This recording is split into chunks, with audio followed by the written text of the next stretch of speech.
নুমলীগড়ৰ মৰঙী উন্নয়ন খণ্ডৰ সন্মুখত মৰঙী ব্লক আৰু সৰুপথাৰ ব্লকৰ ৱাৰ্ড সদস্যসকলৰ উত্তাল প্ৰতিবাদ। প্ৰাপ্য মজুৰি বিচাৰি শতাধিক ৱাৰ্ড সদস্যই সাব্যস্ত কৰে প্ৰতিবাদ। নুমলীগড়ৰ মৰঙী উন্নয়ন খণ্ডৰ সন্মুখত প্ৰাপ্য মজুৰি বৃদ্ধি কৰা, দৰমহা আয়োগ গঠন কৰা আদিৰ দাবীত মৰঙী উন্নয়ন খণ্ড আৰু সৰুপথাৰ উন্নয়ন খণ্ডৰ ৱাৰ্ড সদস্যসকলে উত্তাল প্ৰতিবাদ সাব্যস্ত কৰে। প্ৰতিবাদত শতাধিক সদস্যৰ অংশগ্ৰহণ। অতি শীঘ্ৰে এই সদস্যসকলক প্ৰাপ্য মজুৰি প্ৰদান নকৰিলে অনাগত সময়ত পঞ্চায়ত কাৰ্যালয়ত তলাবন্ধ কাৰ্যসূচী পালন কৰিব বুলিও হুংকাৰ প্ৰদান কৰে প্ৰতিবাদকাৰীসকলে।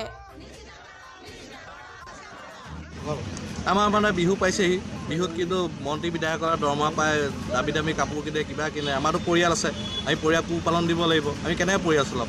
বিহুত আমি কেনেকৈ কাপোৰ হেৰি কৰিম? কি কৰিম? আমাৰ জব কাৰ্ড কৰোঁ, জব কাৰ্ডৰ হাজিৰাও নিদিয়ে। পৰিয়ালেও জব কাৰ্ডৰ হাজিৰা মানে কাম নাপায়, কাম কৰিব নোৱাৰে। চৰকাৰেতো গাইডলাইন দিছে বোলে। আৰু বিডিঅ' মহোদয়কো জনালোঁ, তেওঁ কৈছে চৰকাৰ গাইডলাইন আছে যে কোনো পৰিয়ালৰ ব্যক্তিয়ে বোলে ৱাৰ্ড মেম্বাৰৰ তেওঁলোকে মানে কি জব কাৰ্ড কৰিব নোৱাৰে, জব কাৰ্ডৰ হাজিৰা নাপায়। সেইকাৰণে আমি পৰিয়াল পোহপালন দিয়াত বহুত সমস্যাৰ সন্মুখীন হৈছোঁ। সেইকাৰণে আমি চৰকাৰক এটাই দাবী কৰিছোঁ, 25 জানুৱাৰীৰ ভিতৰত যদি তেওঁলোকে আমাৰ দাবী মানি নলয়, আমি পঞ্চায়তে কৰ্মবিৰতি কৰি তলা লগাবলৈ।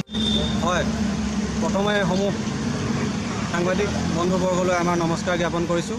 লগতে আগন্তুক মাঘ বিহুৰ নমস্কাৰ শুভেচ্ছা জনাই আমি আজি এইকাৰণে আমি প্ৰতিবাদ জনাবলৈ বাধ্য হৈছোঁ। আমি যি তাৰিখৰ পৰা আজি তাৰিখলৈকে চৰকাৰৰ বিভিন্ন আঁচনি উন্নয়নমূলক কামত আমি যেনেধৰণে সহায় সহযোগিতা আগবঢ়াইছোঁ, ৰাইজৰ উন্নয়নৰ হকে আমি যিমানখিনি কাম কৰিছোঁ, আজিলৈকে চৰকাৰে কিন্তু কোনো ক্ষেত্ৰতে আমাক চকু মেলি চোৱা নাই। যিহেতু আমি আমাৰ পৰা চৰকাৰে যিখিনি শ্ৰম আমাৰ পৰা লৈছে, সেই শ্ৰমৰ বিনিময় বা শ্ৰমদানৰ পাৰিতোষিক হিচাপে আমি আজি তাৰিখলৈকে একো পোৱা নাই। অথচ আমাৰ পৰিয়াল, আমি সকলো পৰিয়ালকেন্দ্ৰিক, আমাৰ আৰ্থিক অনাটন যথেষ্ট বেয়া। গতিকে আমি আমাৰ পৰিয়ালসমূহ পৰিচালনা কৰিবৰ বাবে আৰ্থিক অনাটনে আমাৰ বহুখিনি বেমেজালিৰ সৃষ্টি কৰিছে। লগতে আমি দাবী জনাইছোঁ, আমাক যি তাৰিখৰ পৰা অসমত ভাৰত স্বাধীন হোৱাৰ পৰা অসমত আজিলৈকে যি সাংবিধানিকভাৱে অসমত যি পঞ্চায়তী ৰাজ ব্যৱস্থা হৈছিল, সেই তাৰিখৰ পৰা আজিলৈকে কোনো পঞ্চায়ত প্ৰতিনিধিয়ে দৰমহা নাপালে আৰু আজিলৈকে এইখন চৰকাৰ বা আগৰ চৰকাৰৰ ব্যৱস্থা কৰা নাই। গতিকে চৰকাৰক পঞ্চায়তৰ সমূহ প্ৰতিনিধিৰ বাবে দৰমহা ব্যৱস্থা কৰিবলৈ আমি আবেদন জনাইছোঁ।